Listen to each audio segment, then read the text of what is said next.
Welcome to Music and Medicine on Monday, a collaboration between the School of Music and the College of Medicine here at the University of Iowa. This podcast is designed to help musicians play and to stay healthy.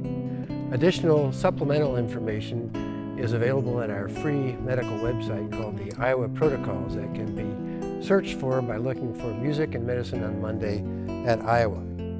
We're coming to you from the recital hall at the beautiful Voxman School of Music in Iowa City. My name is Harry Hoffman and I'm a physician at the university. Our featured guest performer today is Sarah Rimoy, who completed her undergraduate in music education at the University of Arkansas and is now near completion of her DMA at the University of Iowa. She has a background in music education and music entrepreneurship and plans to teach studio bassoon and play professionally after graduation from the University of Iowa. Today we're going to focus on musicians with hearing loss, which is a common phenomenon, unfortunately. Musicians are at higher risk for hearing loss due to exposure to loud sounds that can damage hearing, and we actually have a separate session addressing how to try to prevent that before it happens. But this podcast today focuses on musicians who have already lost hearing and to address the challenges they face and strategies to accommodate while making music. Also with us today are Benjamin Coelho, who is professor of bassoon at the University of Iowa, Kate Gefeller, professor emerita in the School of Music and Department of Otolaryngology, who researches music and hearing loss, and our special guest, Adam Schwaye.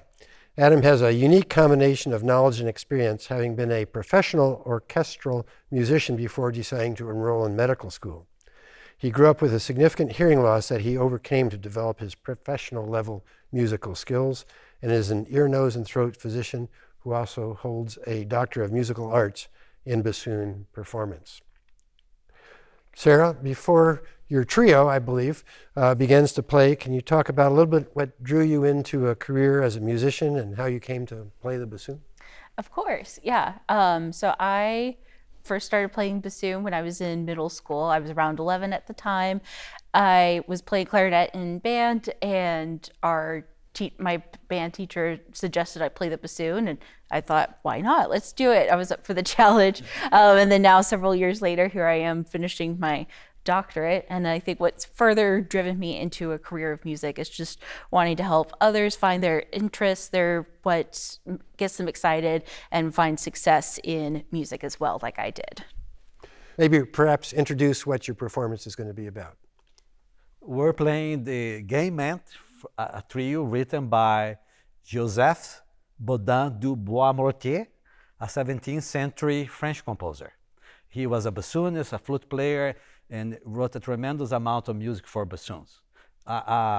Bassoon during the Baroque period was considered a solo instrument, not only a bass instrument.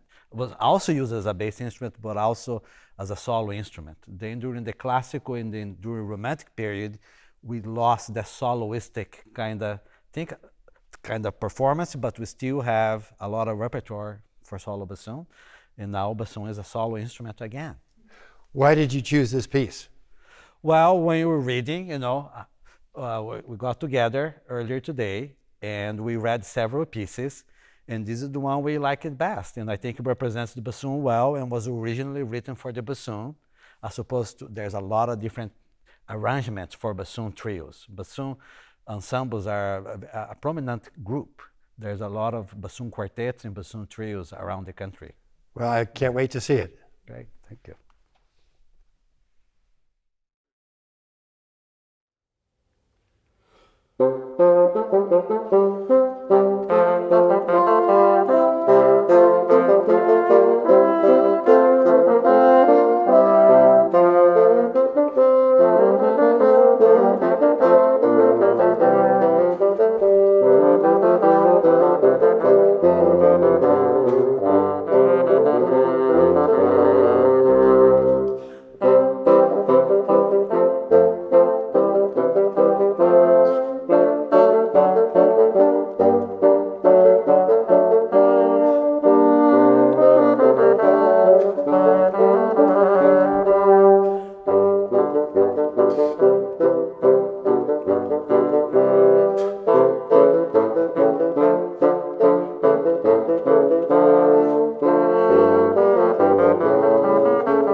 So Sarah, Ben, Adam, that was terrific. This sounds to me like quite a challenging task of listening to yourself and being able to modify your air control and all those things while you're taking into account the wide range of sounds that you can possibly get from the bassoon. And then you do a lot of playing with other people. Solo bassoon is actually fairly rare, right?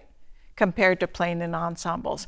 So that sounds to me like quite a challenge to be able to really listen to all the sounds you're creating, plus keep track of everyone else, and then modify your own sound in response.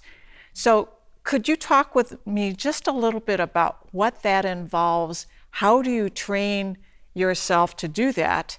And then we're going to go into then what happens if you happen to have a hearing loss. Sure. Well, I can say that a lot of it is how it feels inside, right?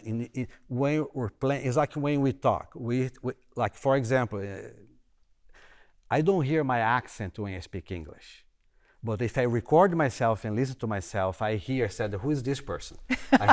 It's really astounding how heavy my accent is in English. And I don't hear that when I'm speaking, because I'm hearing the vibrations inside of my own head, in my inner ears.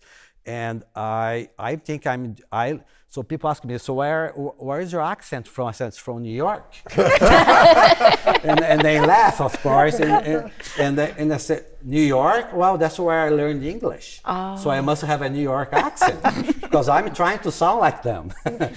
and I know I don't. So this similar thing happens when you play a wind instrument, because you have the reed vibrating inside of your mouth and you're hearing the things inside. So the training is to say what you hear inside of your head is not what everybody is hearing. So that's part of the training. It's like play here, but put your ears all the way there in the audience to know how you sound. And then automatically, like when we play certain notes, that the sound's coming out this way, so it's going up that way, but the sound of this is going up front way. So we are automatically maneuvering, as Adam said, we're controlling things, and it's not a really, the teachers can teach the students in a way to think, oh, that note needs to be a little louder, that needs to be a little softer. Here you need to blow with faster air or more pressure in the air for that note to be equal to the other notes. And the way I like talking about is I think about the harmonics of the low harmonics, medium harmonics, and higher harmonics. Because when you say ah or a or e, different parts of your body is resonating. And when we learn that, then we know I'm playing a high note. If I use A or E, my tongue is higher, so I'm favoring the head vibrations to play those higher notes. And that balances with the rest of the instrument. When you apply that technique, it's more like a voice. When you're singing, they're thinking about those things and doing those things. So there are two different categories of hearing loss. One is growing up with a hearing loss, and that was your situation, Adam. But also there can be acquired hearing loss. The bassoons oftentimes sit right in front of some pretty loud instruments in the orchestra, right? Yes. Yes. So one of the things that could happen over time is that bassoonists could lose some of their hearing as a result of being in an orchestra. Have you ever known of individuals to have that issue? And is there anything that you've done to try to either prevent that or work around that? Well, in my experience, I've actually, when I was working on my master's, our orchestra at the university I was attending, we played a couple movements of the Planets, including Mars, which has a very loud trumpet part of da da da da da da, and then the trumpets were sitting right behind me, and we didn't have sound shields, and so I tried my best to find earplugs or some other solution, but I found that any earplugs I was using at the time sacrificed my quality of playing on the bassoon. So unfortunately, I went without some, and I recognized I was developing maybe some slight hearing loss, and then especially some ringing in the ears as well, unfortunately. So. Me, fortunately, I don't have any hearing loss. I was just tested a few years ago here at the Wendell's hearing, which I was very surprised because I thought I had the hearing loss. And if you ask some members of my family, they think of my hearing. And so I was very surprised, but I'm very careful when I am playing in orchestra or bands. And the orchestra I normally play is the Quad City Symphony Orchestra. We have a setup where the horn sits behind the bassoon. So it's not direct hit to our hearing. And we have shields, and I do have earplugs that I use. I don't like using them when I have to play a solo, because the sensation, that goes back a little bit also what Adam said, a lot of what we're hearing is the vibrations inside of your body. When you close your ear canal with the earplugs, you hear things completely different. And for my case, I play softer than I want to, because I think it's louder. I'm playing louder, so I reduce to softer playing.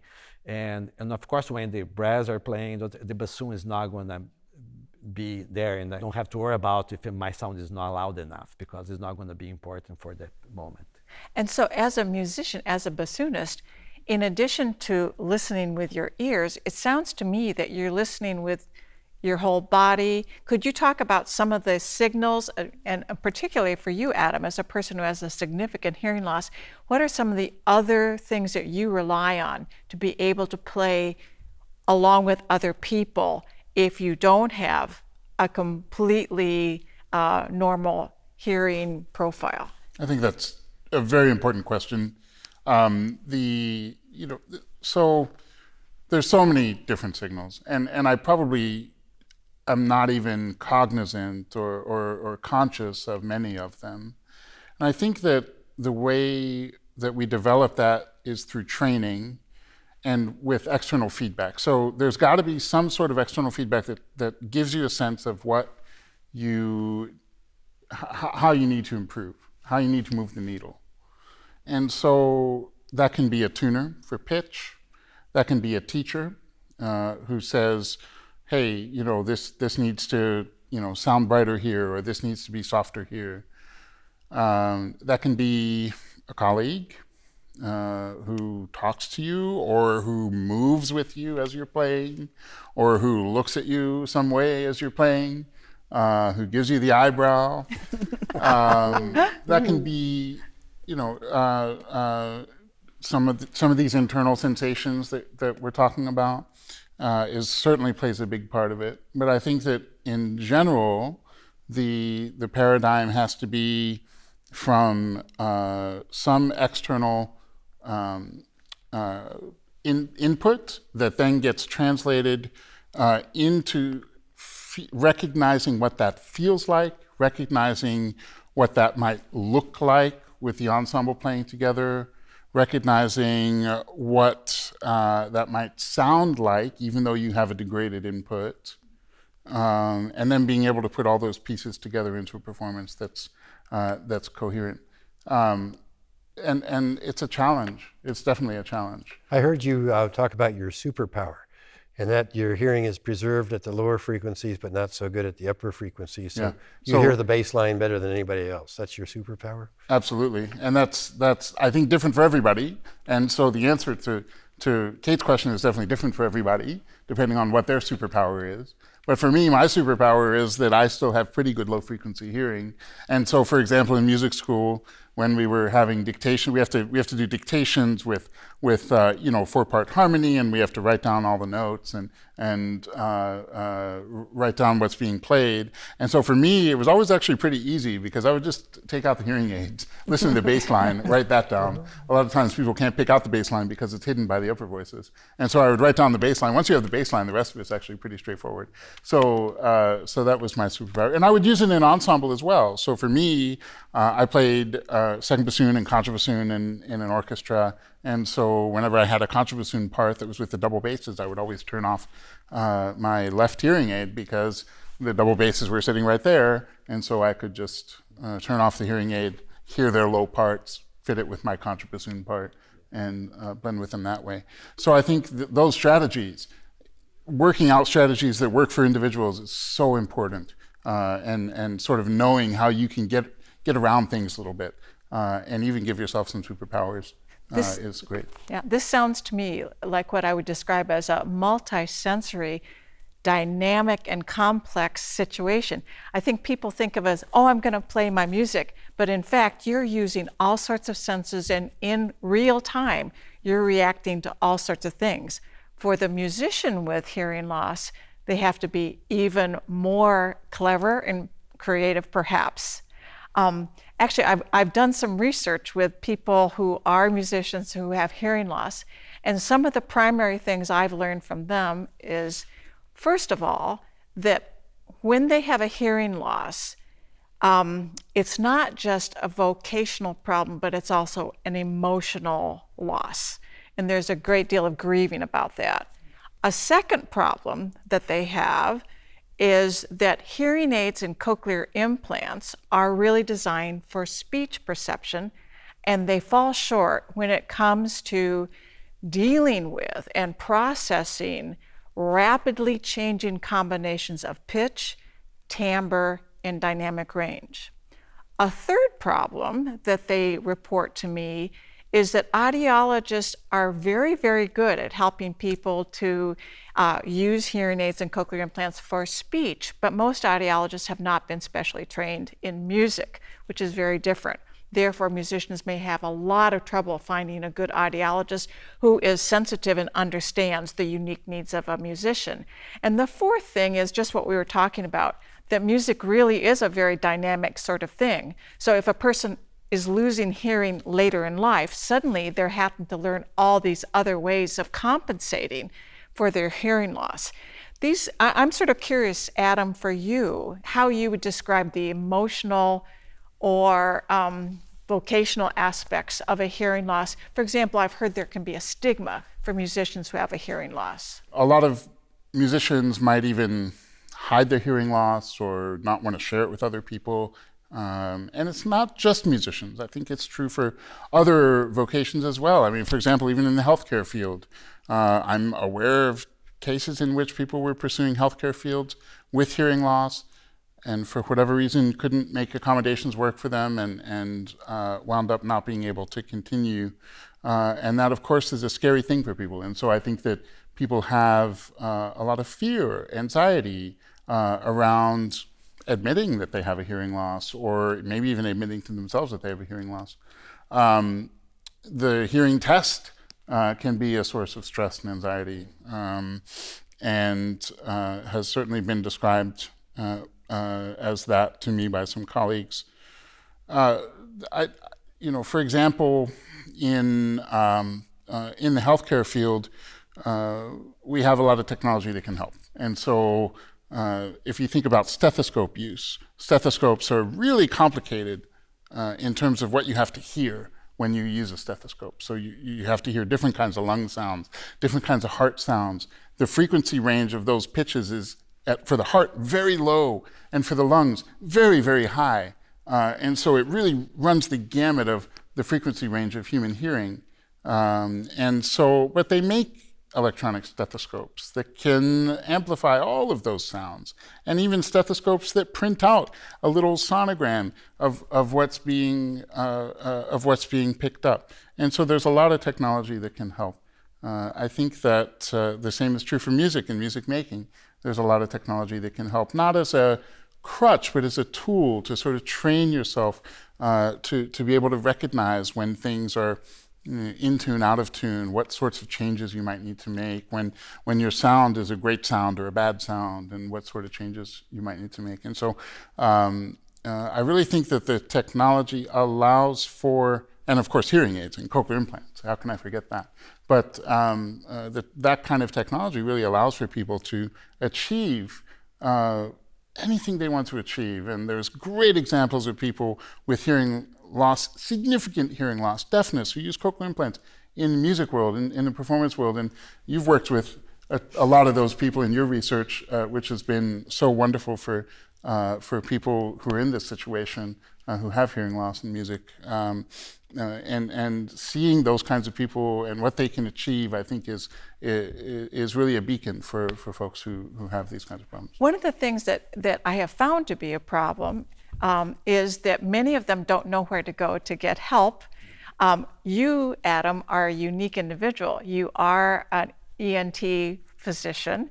You yourself grew up with a hearing loss, and you're a well-trained musician. You're a beautiful musician. The average person that I meet who is a musician, they call me up. They don't want anyone to know they have a hearing loss. They're very worried about stigma. They're worried about losing their job. And they also have no idea where to begin in getting help to either modify their hearing aids or to know what to do. And then furthermore, the audiologist may not have the time to even meet with them and talk with them about music. Audiologists get reimbursed for speech. And so the audiologist is in a bind too. The audiologist isn't trained to deal with musical issues, and they probably don't have the time. So do you have suggestions for what a musician could do in order to get the most out of the technology and also to get the most out of their audiology appointment? It's a great point, because I think that the most important thing that somebody with hearing loss needs to do is develop a great relationship with an audiologist, somebody who can guide them through that process of learning the technology, learning about the technology, and implementing it for themselves. Everybody's situation is different. Everybody has a different kind of hearing loss, different needs, different possibilities in terms of the kinds of technology that they can use and how they can use it. There's differences in the amount of money that you can spend, for example, and that can be a huge deal with hearing aids because they're expensive and often not covered by insurance. On the insurance thing, I just wanted to add that I sometimes think of musicians as thinking, I'm going to go to the audiologist and they can only test me for speech. But it seems to me that it might be worth it for a musician to pay even out of pocket to meet with an audiologist to get help on musical things, because after all, they would pay for music lessons, right? And I wish that audiologists could be reimbursed for music too. To me, I think about if an athlete, a professional athlete, went to see a physical therapist and all the physical therapist did with them is work on helping them to get in and out of bed, to work around the house, that would not be considered appropriate. For me, the same issue is a professional musician should have access to a higher level of audiological care because it is their vocation, but that's not the case. It's often not. And I got lucky. I found some audiologists who were able and willing to spend a lot of time with me and even let me sit in their offices when they were at lunch and bring my instrument and mess around with the programs myself. And not everybody is able to do that, but there are sort of some basic structures and guidelines that people can learn about. There's resources for that. And so one of those is a group called Association of Adult Musicians with Hearing Loss, which is a group on Facebook, very active group with a lot of members who have cochlear implants and hearing aids. There's audiologists on that group who help out occasionally as well. And so that's a great first stop. There's a particular audiologist named Marshall Chasin who has written a ton, and he was really the first person to write about the specific needs of musicians who have hearing loss, who use hearing aids in particular. And he has a number of articles that are freely available online that go into some of the specifics around the kinds of fittings that are needed for people who make music with hearing aids. And that would be worthwhile reading for musicians who are losing their hearing, and also for them to maybe take to their audiologist. Absolutely. Yeah. There's a couple of other audiologists who are active in the community as well. Really understanding, I think, as well, that it's a process and it's not going to change overnight. Your perception has to change. You have to develop a relationship with the sounds that are coming in through the hearing aids, through the amplification. It's not going to sound right at first. You have to change, and you have to make the hearing aids work for you. And in fact, becoming a good musician doesn't happen overnight either, That's does true. it? Yeah. In fact, being a good musician requires that you continue to work at things but there is an extra layer here for a person with a hearing loss. By the way, we do have some resources at the Iowa Head and Neck Protocols. That's one of the things. We have a series of pages that a person can look at that talks about the emotional loss that musicians feel when they when they lose their hearing. We also have a list of resources that they can go to of how to find an audiologist, what they should be asking about, and we have therapeutic approaches that they might look into to help them to make those adjustments so they don't feel like they're all alone. And sometimes being able to talk with somebody about it confidentially can be a real help. So Adam, you had mentioned the term hidden hearing loss. Is that synonymous with poor discrimination, or can you amplify on what you meant by hidden hearing loss? Yeah, so even with a normal audiogram, people can still have a hearing loss, and it's called hidden hearing loss only because it's hidden from the normal audiogram. So it's often marked by some difficulty hearing speech and noise. That's usually one of the first markers, sometimes some ringing of the ears as well. And as musicians, we rely on these fine discrimination so heavily that we're probably hyper aware of some of those changes in the same way that a singer might be hyper aware of subtle changes to their voice that other people might not be aware of, even if they had those same injuries. And so this idea of hidden hearing loss is really a marker that, we need to protect what we've got. And so if there's ringing of the ears, difficulty hearing in noise, then really double down and make sure that you're protecting the hearing, you're using those baffles, you're using earplugs wherever it's needed. So you had some good advice maybe for youngsters that want to become musicians, and that's to get to know an audiologist if they're youngsters with hearing loss.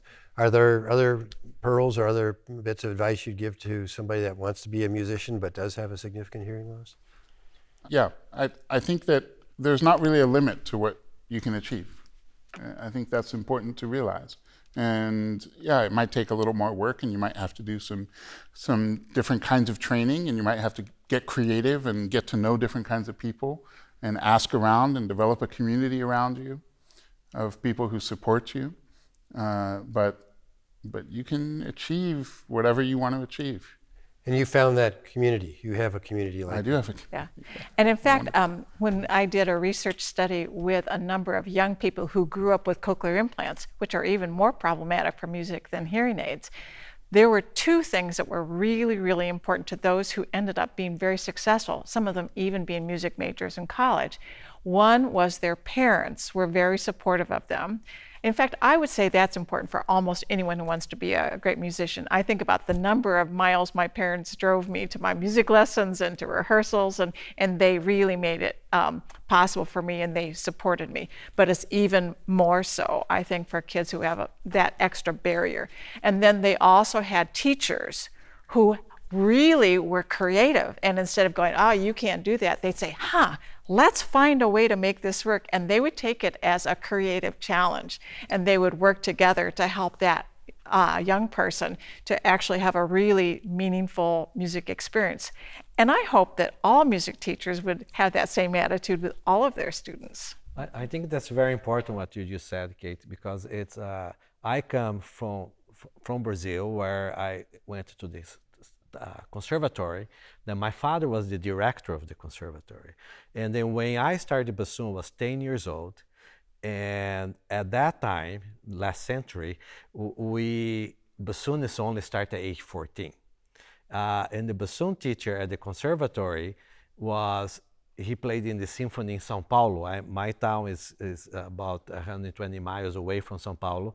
And I went for my first lesson, and I was like this much shorter than the bassoon. And he was an Austrian bassoonist that had immigrated to Brazil, and he said, no, you can't play the bassoon, you're too young. So I went home, I was upset, and I told my dad, said, don't worry about it, go back next week, and I'll talk to him. he didn't know like my father was the director of the conservatory. So I got some privilege there. But at the conservatory where my father was the director, he always had the attitude, anybody that wants to learn a musical instrument should have the opportunity. So I grew up with that belief that we had students that had physical difficulties to play the trumpet. And the trumpet teacher would say that would be very difficult. And my father said, no, let's find a way. Oh, this kid is autistic, can't sing a note, has a behavior problem, he can't enter the musicalization class. My father, no, let's put him there and make sure he has the time, because if he wants to be there, we need to provide that availability. In this conservatory, not only because my dad was the director of, has in the country of Brazil, so many professional musicians came out of that conservatory because of the opportunity that they had. So that's an uplifting message to end on. So Sarah, Ben, Adam, and Kate as well, thank you for your wonderful performance and your insights. Additional detail regarding this and other episodes of Music and Medicine on Monday are available by visiting the Iowa protocols by searching for Music and Medicine on Monday in Iowa.